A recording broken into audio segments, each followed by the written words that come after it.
minha esposa, ela gosta muito de plantas. Há umas plantas que ela chama plantas suculentas, são pequenas. Ela tem cerca de mais ou menos umas 500 a 600 plantinhas dessas. Ela gosta muito dessas plantas. Mas há uma planta chamada dama da noite. Não sei se você conhece. Essa planta dama da noite, ela dá uma grande flor justamente à noite. Por volta das 11 à meia-noite, essa flor se abre. E quando é no outro dia seguinte, que o sol começa a bater, ela já murcha e já morre. Essa planta, ela dá, às vezes, até diversas flores. E, dependendo do tipo de planta dama da noite, ela dá diversas cores. E é sobre isso aí que nós vamos falar, sobre o Jardim de Deus, no nosso devocional diário. Hoje é dia 11 de junho de 2025. A paz do Senhor, meus irmãos e irmãs, amigos e amigos. Tudo bem com você? Família, tudo bem? Espero que sim. Mas vamos lá? Essa planta chamada dama da noite, ela sempre dá-nos uma expectativa, porque você não sabe que cor vai sair o próximo broto, que cor vai sair a próxima flor. E dizem até que algumas delas são como as frutas pitaia, né? Que você pode até comer, se alimentar. Eu já comi uma pitaia muito boa, né? Então essas plantas, ela causam-nos uma expectativa por causa da sua beleza. Quando olhamos para essas plantas, lembramos-nos que nós somos jardins de Deus. Assim como o apóstolo Pedro, ele escreve, ele diz que nós somos jardim do Senhor. E como jardim do Senhor, nós somos uma nova criatura, nós somos até como a erva do campo, que hoje está beleza, hoje está linda, mas amanhã já fenece, amanhã já morre. Nós somos comparados pelo apóstolo Pedro como esta erva. Mostrando nesse texto de Pedro também a brevidade da vida. Nossa vida, comparando com a eternidade, é muito efêmera, é muito pequena, é muito curta. Mas mesmo assim, a Bíblia diz que ele nos faz nascer de novo, e aí nós teremos uma viva esperança, né? Então esse texto aí fala das belezas efêmeras e da brevidade de vida. Agora vamos para o livro de Esdras, capítulo de número 1 e capítulo de número 2. Ontem nós finalizamos o texto de 2 Crônicas, capítulo 36. O livro de 2 Crônicas foi um livro espetacular. Logo nos primeiros capítulos ele dá uma certa canseira, porque vamos ler uma lista de nomes do pai, de mãe, né, de uma lista genealógica. Mas agora vamos entrar no livro de Esdras, capítulo de número 1. A Bíblia diz que o rei Ciro, ele começa agora o seu reinado trazendo consigo uma palavra, e a palavra que ele traz é que Deus havia despertado nele um desejo muito grande de reconstruir ao Senhor um novo templo em Jerusalém, na cidade. E a Bíblia diz que ele faz um decreto, e esse decreto que o rei Ciro faz não é apenas um decreto escrito, mas um decreto também promulgado e pronunciado por toda a Babilônia. E o decreto dizia o seguinte: olha, todos aqueles que são de Judá e de Jerusalém, se quiserem voltar para a sua terra, pode voltar, porque Deus colocou em mim um desejo de levantar para ele um templo em Jerusalém.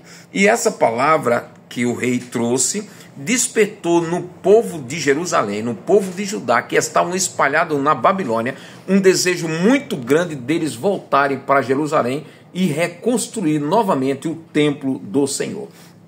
Eu trago uma aplicação aqui para nós. Se Deus não despertar em nós desejo de buscar a sua presença, nós nunca buscaríamos. Se Deus não colocar em nós o desejo de ir à casa dele, de buscar a presença do Senhor, de nós mesmos, esse desejo jamais partiria. E o próprio Jesus foi quem disse: não escolheste vós a mim, mas eu vos escolhi a vós, para que vades e dê fruto, e o vosso fruto permaneça.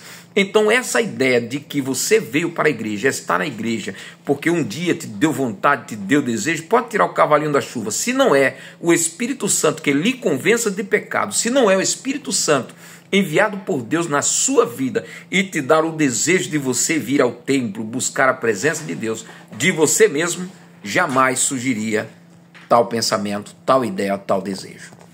O texto bíblico, no capítulo 1, finaliza dizendo que o povo de Jerusalém, começaram agora, o povo que estão voltando para Jerusalém, eles começam agora a recolher vários utensílios, vários prata, ouro, para levar para Jerusalém.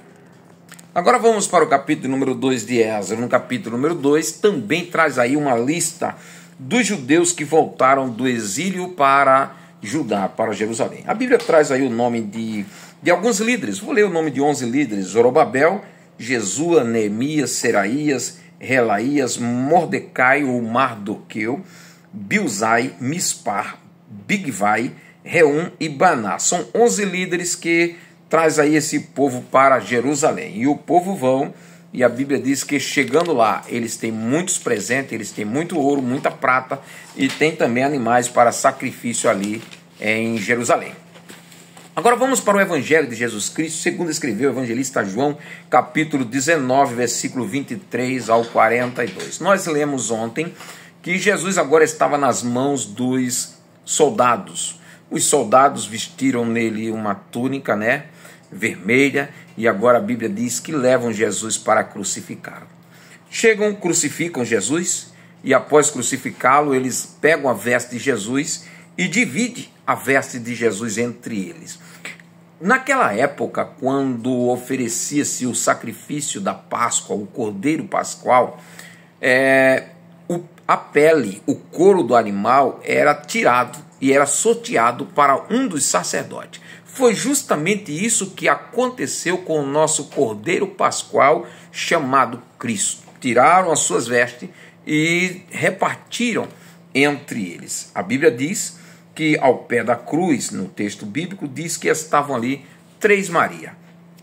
Maria, mãe de Jesus, Maria, esposa de Cleopas, e Maria Madalena. Jesus olhando para Maria, sua mãe, que estava ali, olhando para o seu discípulo que ele amava, que diz que era João, a Bíblia diz que ele disse para Maria: Maria, eis aí teu filho. Mulher, eis aí teu filho.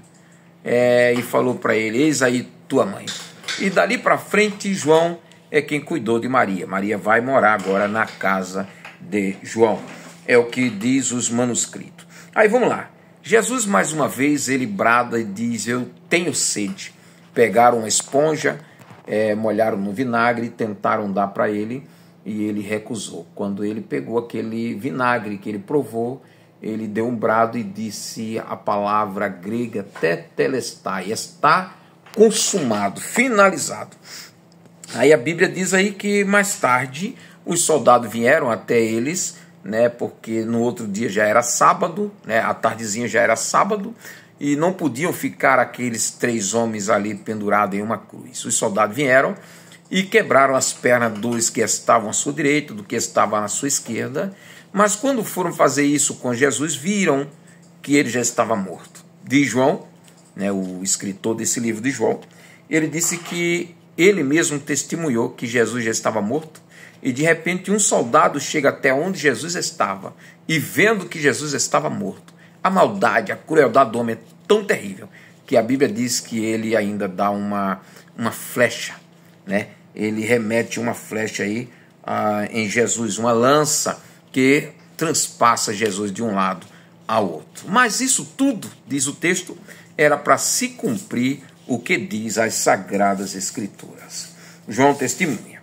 A Bíblia diz aí, finalizando esse capítulo de número 19, José de Arimateia, que era um discípulo oculto de Jesus, ele vai lá até Pilatos e pede o corpo de Jesus. Pilatos permite, ele vai lá, tira o corpo de Jesus, junta-se com outro homem que era um discípulo também oculto, Nicodemos, e ambos preparam o corpo de Jesus e o sepultam. Daqui para frente, Jesus está sepultado. Vamos acompanhar os próximos capítulos. Um grande abraço, Deus abençoe. Amanhã temos mais.